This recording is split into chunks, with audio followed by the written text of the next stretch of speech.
issue that time has done on service and volunteering.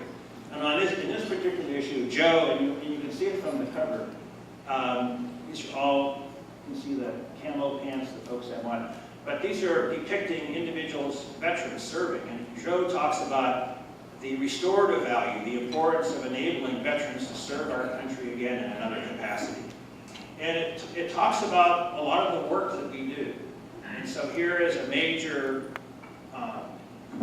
magazine that talks about our work and what we do. And I really commend it to you to kind of, if you haven't looked at it or you haven't looked at it for a while, to read the article again, because Joe has a way of talking about what this restorative power can be for us. And then,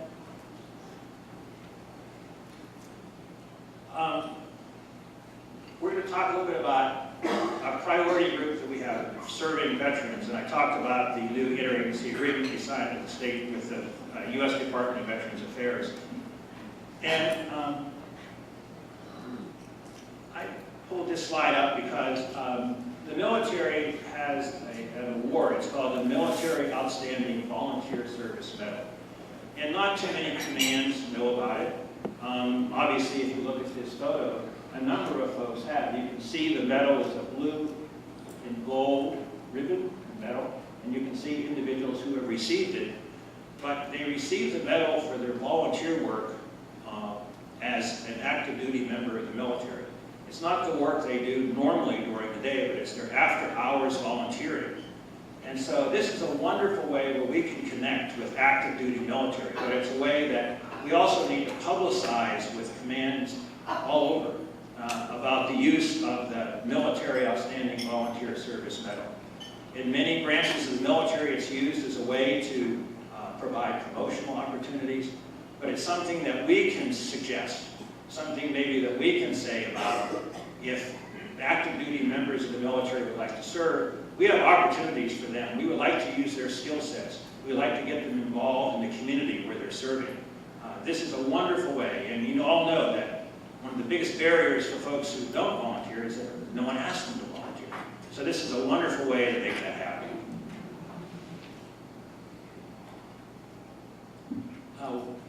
This is a report that just came out. Volunteering is a pathway to employment. And for those of you who are looking at ways to engage folks and why people should volunteer and serve, this is the first piece of research that's been done that we did at the corporation, and it's been validated by others, that there is a 27% higher chance of you finding a job if you volunteer and serve. And you might say, well, that just makes sense. Sure it does. Well, this is the first time we have research that actually documents that. So this is another piece that you can add when you're recruiting people to volunteer. Why should you volunteer? And I think this is a wonderful opportunity to show why people could volunteer, what's the benefit. Lastly, this is the task force, or the presidential memo that Wendy was talking about. This is a memo that President Obama issued last month, mid-July, and it sets in motion a process where we, as the Corporation for National Service, working with the Domestic Policy Council, will be looking at all federal agencies to see how we can extend our partnerships, how we can extend the work that we do beyond what we're doing now. And so the Vet Success Program is the very first one that we put together under this memo. And there'll be many more coming. But what I'd like to ask you is to identify other federal agencies maybe that you work with. There are a number of agencies listed, 15 cabinet agencies, and I'm sure in this room you've all worked with one or two of them. So how can we partner with them in a way that you've done at the local level and maybe do it at a national level? Finally, the Vet Success AmeriCorps program. As I mentioned, this is a new partnership for us. It's the first time the corporation has had a partnership, a formal interagency agreement with the Department of Veterans Affairs. And for all of us, I think it's important to understand that we're working with an agency that has a different mission and different culture. And it's prescribed almost as you walk into the doors, through the doors of the Department of Veterans Affairs, because you'll see these words from President Lincoln, and I think it sums up the work that we're about to get into. And this is shortly after the Civil War is still going on. This is part of the second inaugural address from President Lincoln. And these are words that many of you maybe have heard before. To care for him who shall have borne the battle, and for his widow and his orphan. And when you walk into the Department of Veterans Affairs, that motto is out there. That's what they do. And so when we signed the interagency agreement, it was only fitting that we signed it in a conference room that had that motto. So by extension, that's our motto too. And it's the work that we're going to be involved in. We're just starting it now. But I think it's the work that we can all step up to do. You know, in this project, we have close to 500,000 veterans going to school in the GI Bill. And being able to support them and being able to engage them in the community, being able to help them transition into lives after school, and using service as the platform to do that. What a better way to make that happen. So I want to end and thank all of you for stepping forward, for serving your community, for serving our country, and for inspiring others to serve. You are the ones that are out there that people see. You're the ones out there every day. You are the ones that stand up every day. You are the ones that come together every day. You are leaders of your community. You are the ones that lead national service. And we couldn't do it without you. So I want to thank you on behalf of our CEO, Wendy Spencer, and all of us at the Corporation for National Service for your tireless work in making service come to life in communities throughout the Midwest and throughout the country. Thank you very much.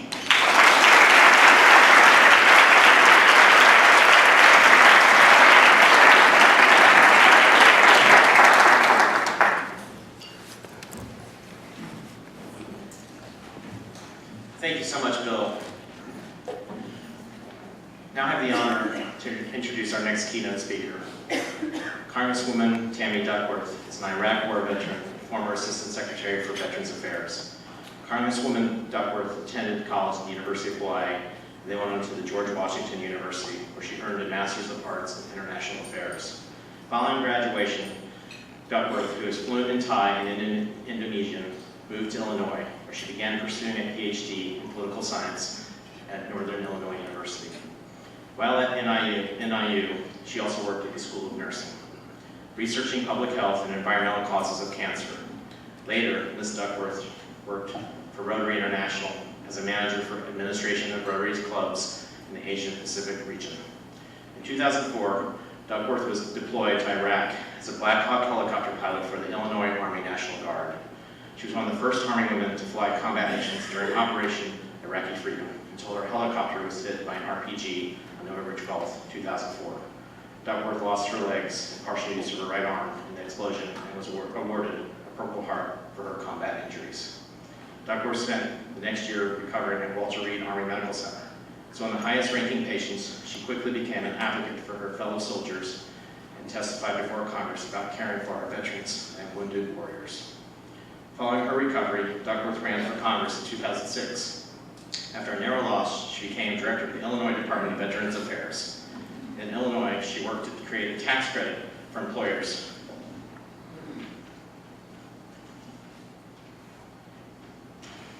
who hired veterans, established the first in the nation 24/7 crisis hotline for veterans, and developed innovative programs to improve veterans' access to housing and health care.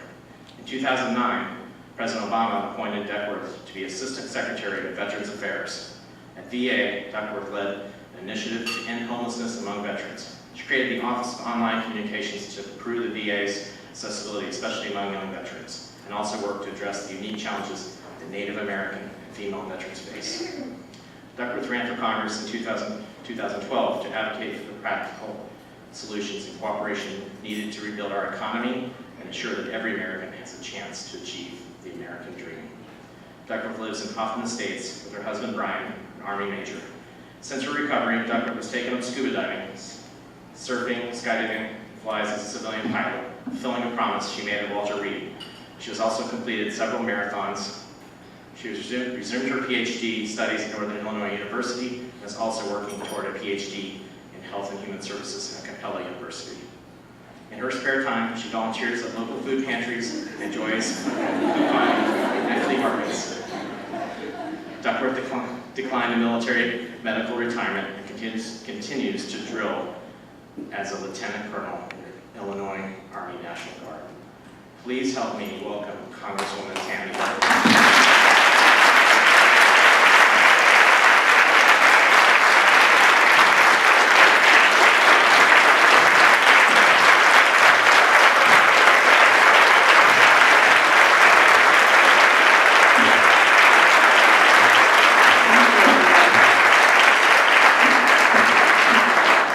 That was quite obviously the version of my bio that my mother wrote. You know, I usually tell people no more than 3 sentences, not 3 pages. So thank you, everyone. It's really a real pleasure to be here in a room full of people who understand what it means to serve. My job here is just to cheer you on, to thank you, to motivate you. I know you're already motivated, but I want to talk a little bit more about volunteerism and service and how it's so important for our nation. Service has played an enormous role in my life. I signed up for Army ROTC as a graduate student, and growing up, my dad was a vet. He had served in Vietnam after 20 years of service, and I really just loved the sense of serving something that was bigger than myself, that was more important than myself, and the military provided me that. And it provided me with a new family of brothers and sisters in uniform who were all dedicated to the mission above your own personal needs. And I think that that is really the greatest value that our military men and women can bring to the table when they leave the military and become veterans and are looking for another service. You know, I really feel that you don't need to put on a uniform to serve your country. I think you can volunteer with the homeless, you can volunteer at soup kitchens. These are all ways to serve. If you just even give a little time to your kids' PTA and be on the PTA committee, that is also service.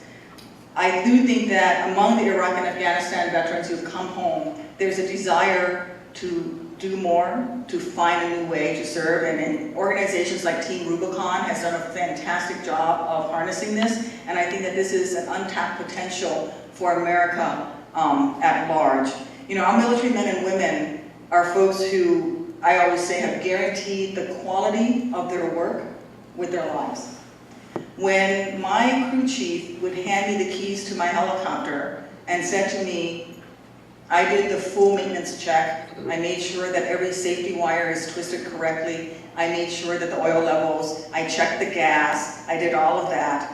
He guaranteed the quality of that work with his life. He wasn't just a mechanic handing me the keys and saying, all right, go on, drive down the road, and hopefully your car makes it more than a half a block before it dies again. He strapped himself into a back seat in that aircraft where he had no contact and no chance to reach the flight controls, and he trusted me to fly it.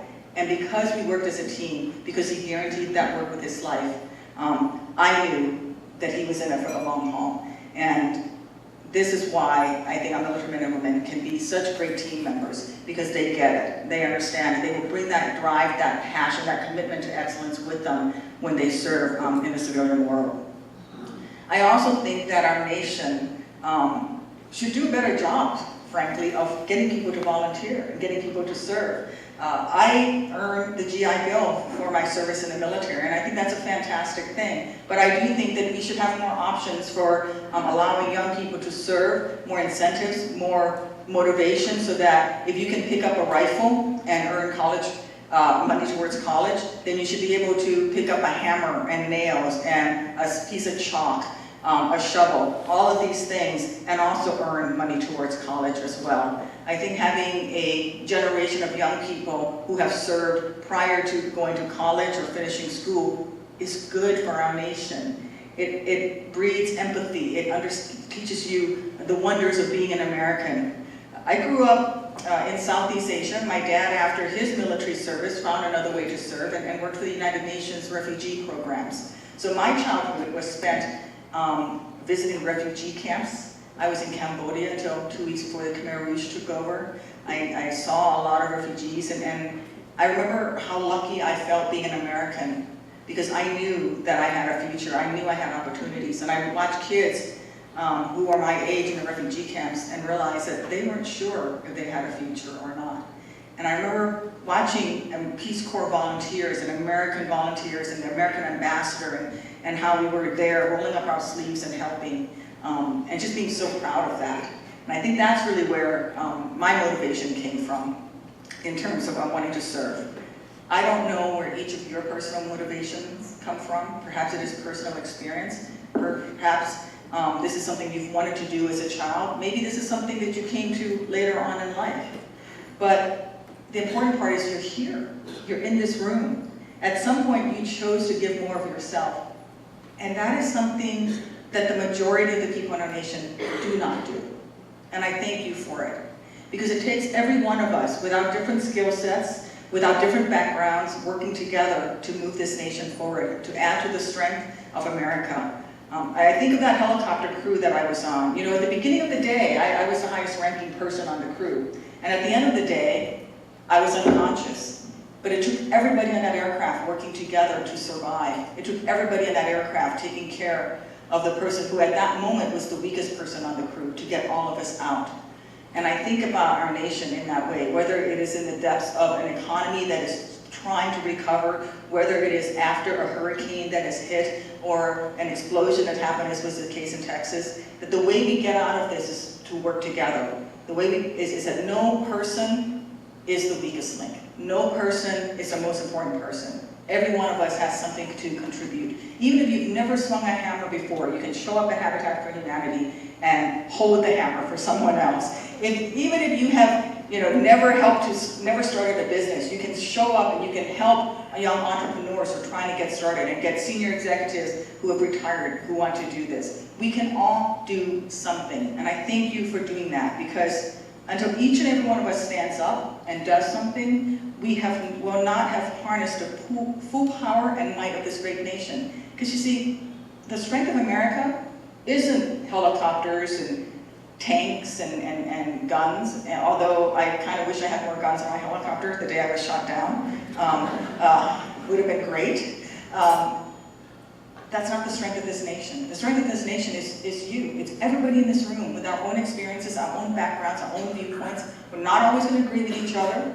We may not always be able to see eye to eye because we come from such different backgrounds. But the strength is that we can all be in this room and we can all agree that we can do something that is bigger than ourselves, and we can dedicate more to this than ourselves. And so I thank you for that. I think of our young men and women who are in harm's way right now, the ones who are in Afghanistan, those in North Africa, or those who are all across the world. And they're defending our democracy, they're defending our Constitution, they're standing up for the American way of life. You need to be here doing what you're doing to make sure that that American way of life that they are willing to die for is here when they come home. That it continues, that that service is not for nothing, that that service is for something that will continue to move forward. And I thank you for that, because without you, we wouldn't have all those safety nets that are in place today for the kids in impoverished neighborhoods, for families living in rural America who don't have access to basic services, for our seniors who are homebound, for disaster victims. Government can't be everywhere. Government should be in as many places as possible to help, but it's really the power of the people, the power of what you do, that makes all the difference in the world. So I thank you for your service. I thank you for standing up to adversity, for being frustrated, for the days when you're cold and wet or tired, or you just don't even want to get out of bed, but you drag your sorry butt out of bed anyway, because there's somebody there who needs your help. And I thank you for that, because, you know, it's really easy to respond to the clarion call. I learned this about leadership in the military. It's easy to say, take the hill, you know, storm that, assault that hilltop. It's really tough to do the right thing day after day when it's quiet and no one is watching.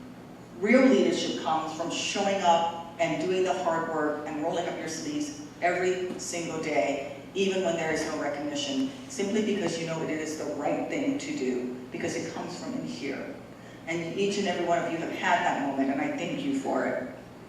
So whether you're reducing poverty, improving school buildings, or organizing weekend service activities for children, you've all made a difference and a huge positive impact on this great nation. From the very bottom of my heart, thank you. I want you to keep up the great work. And when you go to bed tonight, I hope that you will say a little prayer, or at least keep in your thoughts our men and women who are in harm's way right now, and those who lay in hospital beds, whether it is at DOD facilities like Walter Reed or Brooks Army Medical Center, or in VA hospitals across the country. And keep them in your prayers. Let's hope they get better, get back on their feet like I did, and that they too will be able to serve and join our community. God bless each and every one of you. God bless our troops who are in harm's way. And always, God bless the United States of America.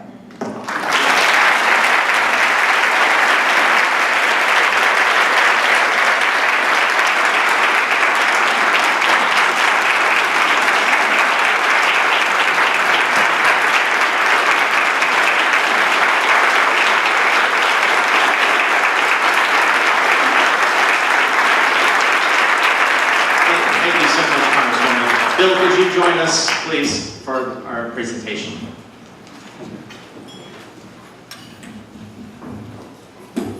This is the fun part. Well, thanks, Tom. Thanks, Congresswoman Duckworth. Very inspiring words, and now we're going to put those words into action. The President's Volunteer Service Award is given to individuals who have met certain thresholds, and we also have a lifetime award for individuals who have served our country in the U.S. military service.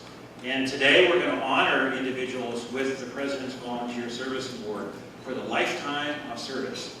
And so what I'm going to do is call up your name, and if you could come up, and Congresswoman Duckworth will give you the award. And if you could just kind of stand right in here, then we'll have a photo, a group photo of everyone shortly after.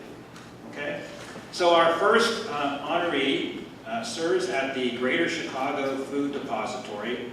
She's an AmeriCorps member, a U.S. Air Force veteran. Could you please welcome Hoya Kennedy?